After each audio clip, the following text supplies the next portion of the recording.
25 ਅਤੇ 26 ਜੂਨ 1975 ਦੀ ਅੱਧੀ ਰਾਤ ਨੂੰ ਦੇਸ਼ ਵਿੱਚ ਲਾਗੂ ਹੋਈ ਐਮਰਜੈਂਸੀ ਨੇ ਸਾਡੇ ਲੋਕਤੰਤਰ ਅਤੇ ਸੰਵਿਧਾਨਕ ਢਾਂਚੇ ਲਈ ਅਜਿਹੀ ਚੁਣੌਤੀ ਖੜੀ ਕੀਤੀ ਜਿਸ ਨੂੰ ਭਾਰਤੀ ਲੋਕਤੰਤਰ ਤੇ ਹਮੇਸ਼ਾ ਇੱਕ ਕਾਲੇ ਧੱਬੇ ਵਜੋਂ ਯਾਦ ਕੀਤਾ ਜਾਂਦਾ ਹੈ।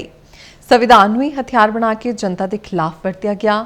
ਪੇਸ਼ ਹੈ ਇਸ ਸੰਬੰਧੀ ਇੱਕ ਰਿਪੋਰਟ।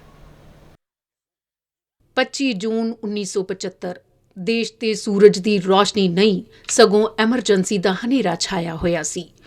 ਪੂਰੇ ਦੇਸ਼ ਨੂੰ ਜੇਲ੍ਹ ਖਾਨੇ 'ਚ ਬਦਲ ਦਿੱਤਾ ਗਿਆ ਸੀ। 4 ਜੁਲਾਈ ਆਉਂਦੇ ਰਾਸ਼ਟਰੀ ਸਵੈਮ ਸੇਵਕ ਸੰਘ ਤੇ ਵੀ ਪਾਬੰਦੀ ਲਗਾ ਦਿੱਤੀ ਗਈ। ਇਸ ਦੌਰਾਨ ਗੁਜਰਾਤ ਦੀ ਜਨਤਾ ਇਸ ਤਾਨਾਸ਼ਾਹੀ ਦੇ ਖਿਲਾਫ ਅਤੇ ਸੰਘ ਦੇ ਸਮਰਥਨ ਵਿੱਚ ਉਤਰ ਆਈ। ਸਭਾਵਾਂ ਅਤੇ ਰੈਲੀਆਂ ਜ਼ੋਰ ਫੜਨ ਲੱਗੀਆਂ। ਉਸ ਸਮੇਂ ਸੰਘ ਦਾ ਇੱਕ ਨੌਜਵਾਨ ਪ੍ਰਚਾਰਕ ਇਨ੍ਹਾਂ ਸਭਾਵਾਂ ਤੇ ਰੈਲੀਆਂ ਦੇ ਆਯੋਜਨ ਵਿੱਚ ਵੱਡੀ ਭੂਮਿਕਾ ਨਿਭਾ ਰਿਹਾ ਸੀ। ਉਹ ਨੌਜਵਾਨ ਸਨ ਸਾਡੇ ਵਰਤਮਾਨ प्रधान मंत्री नरेंद्र मोदी। हम कुछ लोग बैठे हुए थे एक मीटिंग में। नरेंद्र भाई थे, देशमुख जी थे, शंकर सिंह वाघेला थे और मैं था। पांचों को इस ऐसी जिम्मेवारी सौंपी गई थी कि भाई आप लोगों को बाहर रहना है और हमें ये साहित्य का, संगठन का, संघर्ष का, सत्याग्रह का ये सब काम करना है। दुर्भाग्य से मैं सबसे पहले पकड़ा गया। कुछ महीने के बाद शंकर सिंह गए, बाकी रहे देशमुख जी और नरेंद्र भाई। नरेंद्र भाई कभी भी उनकी किसी पुलिस में आए नहीं। ਨੌਜਵਾਨ ਨਰਿੰਦਰ ਮੋਦੀ ਨੇ ਜਿਸ ਕੁਸ਼ਲਤਾ ਤੇ ਸਟੀਕਤਾ ਨਾਲ ਆਪਣੀਆਂ ਜ਼ਿੰਮੇਵਾਰੀਆਂ ਨਿਭਾਈਆਂ ਉਸ ਨੂੰ ਦੇਖਦੇ ਹੋਏ ਰਾਸ਼ਟਰੀ ਪੱਧਰ ਤੇ ਜੈ ਪ੍ਰਕਾਸ਼ ਨਾਰਾਇਣ ਦੀ ਅਗਵਾਈ 'ਚ ਬਣੀ ਲੋਕ ਸੰਘਰਸ਼ ਸਮਿਤੀ 'ਚ ਉਹਨਾਂ ਨੂੰ ਜਨਰਲ ਸੈਕਟਰੀ ਦੀ ਭੂਮਿਕਾ ਸੌਂਪੀ ਗਈ। ਨੌਜਵਾਨ ਨਰਿੰਦਰ ਮੋਦੀ ਦਾ ਕੰਮ ਐਮਰਜੈਂਸੀ ਥੋਪਣ ਦੇ ਇਸ ਗਲਤ ਕਦਮ ਦੇ ਵਿਰੋਧ ਵਿੱਚ ਜਨਤਾ ਨੂੰ ਤਿਆਰ ਕਰਨਾ ਸੀ। ਇਸ ਤੋਂ ਇਲਾਵਾ ਇੱਕ ਹੋਰ ਮਹੱਤਵਪੂਰਨ ਕੰਮ ਨਰਿੰਦਰ ਮੋਦੀ ਕਰ ਰਹੇ ਸਨ, ਉਹ ਸੀ ਭੂਗਰਭ ਪੱਤਰਿਕਾ ਦਾ ਸੰਪਾਦਨ, ਪ੍ਰਿੰਟਿੰग ਅਤੇ ਵੰਡ। आपातकाल विरोधी सामग्री का वितरण करना है राजस्थान भर में और वो आएगी गुजरात से। जब मैं अहमदाबाद सामग्री लेने गया, जब जो हमारे सह प्रधान प्रचारक थे उन्होंने कहा मोदी जी ये अपने प्रचारक हैं, इनके पास जाओ, ये आपको सामग्री देंगे। तो भूमिगत होकर पूरे देश की सामग्री का मुद्रण माननीय मोदी जी कराते थे अहमदाबाद में और सारी मुद्रित सामग्री में राजस्थान के विभिन्न कोनों में बांटता था। ਪੁਲਿਸ ਹਰ ਥਾਂ ਨਰਿੰਦਰ ਮੋਦੀ ਦੀ ਤਲਾਸ਼ ਵਿੱਚ ਛਾਪੇ ਮਾਰ ਰਹੀ ਸੀ, ਪਰ ਨਰਿੰਦਰ ਮੋਦੀ ਭੇਸ ਬਦਲਣ ਵਿੱਚ ਮਾਹਿਰ ਸਨ। ਕਦੇ ਸਾਧੂ, ਕਦੇ ਸਰਦਾਰ ਬਣ ਕੇ ਆਪਣਾ ਕੰਮ ਕਰਦੇ ਰਹੇ। ਇਸ ਦੌਰਾਨ ਗ੍ਰਿਫਤਾਰੀ ਤੋਂ ਬਚਣ ਲਈ ਖੁਦ ਨੂੰ ਬਟੁਕ ਭਾਈ ਬਣਾ ਲਿਆ।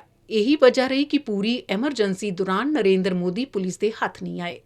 26 जून की रात में 1975 में आपातकाल की घोषणा हुई थी और उसका कारण केवल एक था कि 12 जून को इंदिरा जी जो तत्कालीन प्रधानमंत्री थी, उनके चुनाव को इलाहाबाद उच्च न्यायालय ने रद्द घोषित कर दिया था। संवैधानिक जो व्यवस्थाएं हैं उसके अनुसार उनका सम्मान करते हुए इंदिरा जी उस वक्त इस्तीफा दे दी थी प्रधानमंत्री पद से, परंतु इंदिरा जी ने इसके स्थान पर पद न छोड़ने का निर्णय किया। वो जो अधिकार इंदिरा जी ने ले लिए थे, यानी प्रधानमंत्री के ऊपर कोई मुकदमा चल ही नहीं सकता था। किस प्रकार से इंदिरा जी ने स्वयं को प्रधानमंत्री बनाए रखने के लिए लोकतंत्र की हत्या की थी, इसका वो एक प्रमाण है। ਐਮਰਜੈਂਸੀ 'ਚ ਲੱਖਾਂ ਸੰਘ ਕਾਰਕੁਨ ਜੇਲ੍ਹਾਂ ਵਿੱਚ ਬੰਦ ਸਨ ਤੇ ਬਾਹਰ ਉਹਨਾਂ ਦੇ ਪਰਿਵਾਰ ਆਰਥਿਕ ਤੰਗੀ ਨਾਲ ਵੀ ਜੂਝ ਰਹੇ ਸਨ। ਕਈ ਪਰਿਵਾਰਾਂ ਦੀ ਸਥਿਤੀ ਤਾਂ ਬਹੁਤ ਹੀ ਤਰਸਯੋਗ ਸੀ। ਨੌਜਵਾਨ ਨਰਿੰਦਰ ਨੇ ਉਹਨਾਂ ਦੇ ਪਰਿਵਾਰਾਂ ਤੱਕ ਆਰਥਿਕ ਮਦਦ ਪਹੁੰਚਾਉਣ ਦੀ ਵਿਵਸਥਾ ਕੀਤੀ, ਉਹ ਵੀ ਉਹਨਾਂ ਦੇ ਸਵੈ ਮਾਨ ਨੂੰ ਠੇਸ ਪਹੁੰਚਾਏ ਬਿਨਾਂ। ਆਖਰਕਾਰ ਐਮਰਜੈਂਸੀ ਦੇ ਵਿਰੁੱਧ ਲੰਬੇ ਸੰਘਰਸ਼ ਨੂੰ ਸਫਲਤਾ ਮਿਲੀ। ਲੋਕਤੰਤਰ ਦੇ ਸੂਰਜ ਨੂੰ ਫਿਰ ਕੋਈ ਐਮਰਜੈਂਸੀ ਦਾ ਗ੍ਰਹਿ ਨਾ ਡਸ ਜਾਵੇ। ਦੇਸ਼ ਇਹਨਾਂ ਅਨੁਭਵਾਂ ਨੂੰ ਯਾਦ ਰੱਖੇ। ਇਸ ਲਈ ਇਹਨਾਂ ਹੀ ਅਨੁਭਵਾਂ ਨੂੰ ਪ੍ਰਧਾਨ ਮੰਤਰੀ ਨਰਿੰਦਰ ਮੋਦੀ ਨੇ ਤਦ ਗੁਜਰਾਤੀ ਭਾਸ਼ਾ ਵਿੱਚ संघर्ष मां गुजरात के नाम नाल कलमबद्ध कीता सी।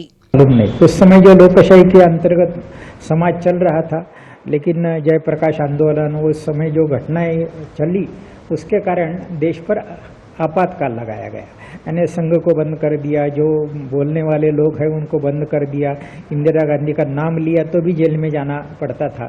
तो ये तो सीधा सीधा संविधान की हत्या ही है, ऐसा मैं मानता। तो इस प्रकार की जो स्थिति में देश में बनी थी तो ये सबके सामने आनी चाहिए, इसलिए इस प्रकार का जो दिन मनाने का तय किया है, इसलिए मैं सरकार का बहुत बहुत धन्यवाद देता हूँ।